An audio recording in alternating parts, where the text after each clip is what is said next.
नमस्कार बच्चों।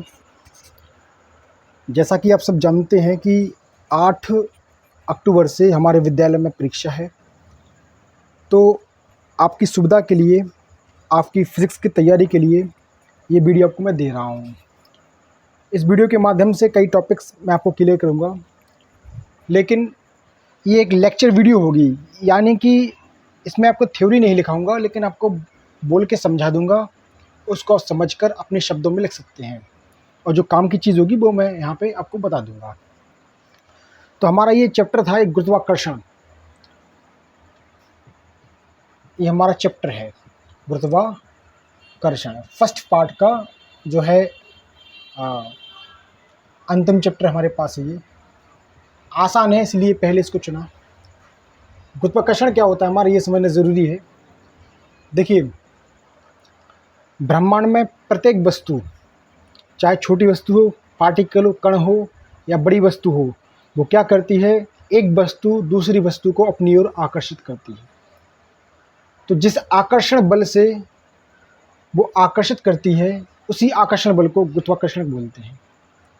तात्पर्य ये है कि जितने भी कण या वस्तुएं ब्रह्मांड में आपको दिखाई देती हैं, चाहे हम हो, आप हो, चौक, डस्टर, बड़े बड़े पिंड हो गए, कोई वस्तु हो, प्रत्येक वस्तु दूसरी वस्तु को अपनी ओर आकर्षित करती है।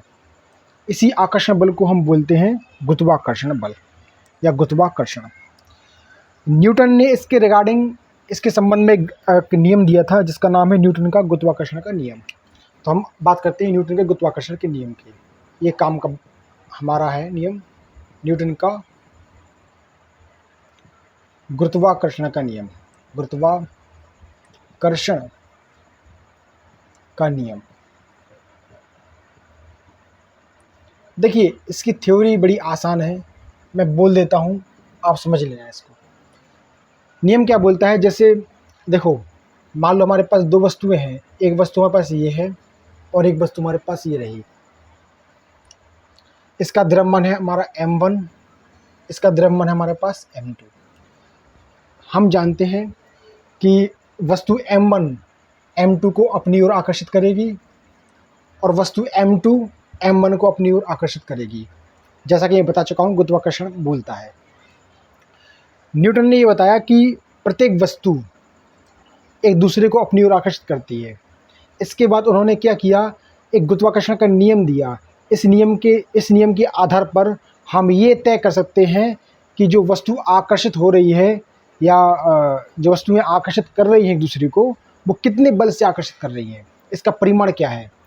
तो मान लो m1 वस्तु m2 करती है F बल से आकर्षित, और m2 वस्तु m1 को करेगी F बल से आकर्षित। देखिए, जितने बल से m1 आकर्षित करेगी m2 को, उतने ही बल से m2 भी आकर्षित करेगी m1 को। क्रिया प्रतिक्रिया का नियम, ठीक है। तो न्यूटन ने क्या बोला, न्यूटन का नियम क्या बोलता है, नियम ये बोलता है कि दो वस्तुओं के मध्य कार्य करने वाला आकर्षण बल F समानुपाती होता है, ठीक है। किसके, दोनों वस्तुओं के द्रव्यमानों के गुणनफल के, दोनों वस्तुओं के द्रव्यमानों के गुणनफल के। यानी इसका द्रव्यमान कितना है m1, इसका द्रव्यमान कितना है m2, इनका गुणनफल। ये हो गया हमारा पहला पॉइंट। तो नियम क्या बोलता है कि दो वस्तुओं के मध्य आकर्षण बल F दोनों वस्तुओं के द्रव्यमानों के गुणनफलों के समानुपाती होता है। पहली बात। दूसरी बात क्या बोली इसने, मान लो इनके बीच की दूरी r है, ये बीच की दूरी क्या है हमारी, r है। तो दूसरी बात ये बोली न्यूटन ने कि जो बल F है हमारा, वो व्युत्क्रमानुपाती होता है। यानी कि समानुपाती का निशान लगा देंगे और 1 लिख देंगे। किसके व्युत्क्रमानुपाती, वस्तुओं के बीच की दूरी के वर्ग के। यानी बल F जो हमारा है, वो दोनों वस्तुओं के बीच की दूरी के वर्ग के व्युत्क्रमानुपाती होता है। आई होप कि आपको कोई चीज़ समझ में आ रही होगी। फिलहाल दिक्कत तो नहीं है यहाँ पे कोई, ठीक है। अब हम क्या करेंगे, समीकरण 1 और 2 को मिला देंगे। इसको मान लो इक्वेशन सेकंड, ठीक है ना। तुम 2 को मिला देंगे, समीकरण 1 और 2 को। तो इसको पहले आप नोट कर लो क्योंकि मैं इसको साफ करूँगा। अब देखिए, अब हम क्या करेंगे, दोनों समीकरणों को मिला देंगे। तो समीकरण 1 व 2 को मिलाने पर, मिलाने का नियम क्या है हमारा, दोनों एफ एफ है, एफ लगा दिया अपन ने, निशान समानुपाती का ये लगा दिया अपन लोगों ने। अब हम क्या करेंगे, m1 m1 into m2 upon में क्या है R square upon R square हमारा, ठीक है ना। अब हम जानते हैं कि जब भी समानुपाती का निशान हम हटाते हैं तो आता है हमारा बराबर का निशान और एक आता है हमारे पास कांस्टेंट या स्थिरांक। तो यहाँ पर जो स्थिरांक आता है वो हम लेते हैं capital G, m1 into m2 upon R square, ठीक है। ये निकला हमारा गुरुत्वाकर्षण बल न्यूटन के नियम के अनुसार। यहाँ पर जो जी है हमारा, इसका एक नाम है, तो जी को हम बोलते हैं गुरुत्वाकर्षण स्थिरांक। जी का नाम क्या है हमारा,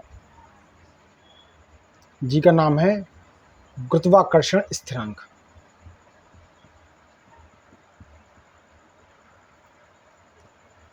इसकी वैल्यू फिक्स होती है, चाहे आप धरती पर रहें या चंद्रमा पर रहें या कहीं किसी भी ग्रह पर रहें, इसकी वैल्यू फिक्स होती है।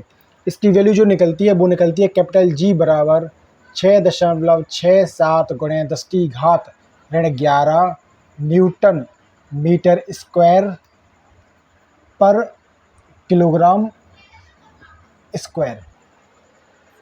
ये इसकी वैल्यू होती है, फिक्स वैल्यू होती है, आपको ये लर्न करनी पड़ेगी। एग्ज़ाम में कई बार आपको हो सकता है ये दे दें और हो सकता है ये वैल्यू आपको ना मिले, तो आपको वैल्यू लर्न करनी पड़ेगी, आपको याद होनी चाहिए वैल्यू। तो हमारा f निकला, f बराबर capital G m1 m2 upon R square. ये था हमारा न्यूटन का गुरुत्वाकर्षण का नियम। यहाँ पे 1-2 डाउट तो आपको बताना चाहता हूँ मैं कि देखिए, जैसे मेरे पास मेरा मार्कर है ये, तो मेरा मार्कर इस बोर्ड को आकर्षित करता है इसी बल से और बोर्ड इस मार्कर को आकर्षित करता है इसी बल से। अब एक प्रश्न आता है कि यदि ये मार्कर इसको आकर्षित करता है या बोर्ड इसको आकर्षित करता है तो ये आपस में चिपक जाने चाहिए, चिपकते क्यों नहीं है। तो इसका बेसिक रीज़न ये है कि पहली बात, इन दोनों के बीच का जो बल होता है वो बहुत कम होता है, ठीक है। दूसरी बात, ये दोनों चाहे मार्कर हो चाहे बोर्ड हो, ये दोनों धरती के गुरुत्वाकर्षण से बंधे हुए हैं और धरती का गुरुत्वाकर्षण जो है वो इन दोनों की अपेक्षा बहुत ज़्यादा है, इसीलिए ये दोनों आपस में चिपक नहीं पाते हैं, हालांकि एक दूसरे को ये आकर्षित करते हैं। तो ये हमारा एक टॉपिक है, ख़त्म हो गया है। आई होप आपको ये समझ में आया होगा। इसको देख लीजिए और इसकी जो थ्योरी आप लिख सकते हो, जो काम की चीज़ थी आपको बता दी है, इसको तैयार करिए, एग्ज़ाम के पॉइंट ऑफ व्यू से बहुत ज़्यादा इंपॉर्टेंट है। धन्यवाद।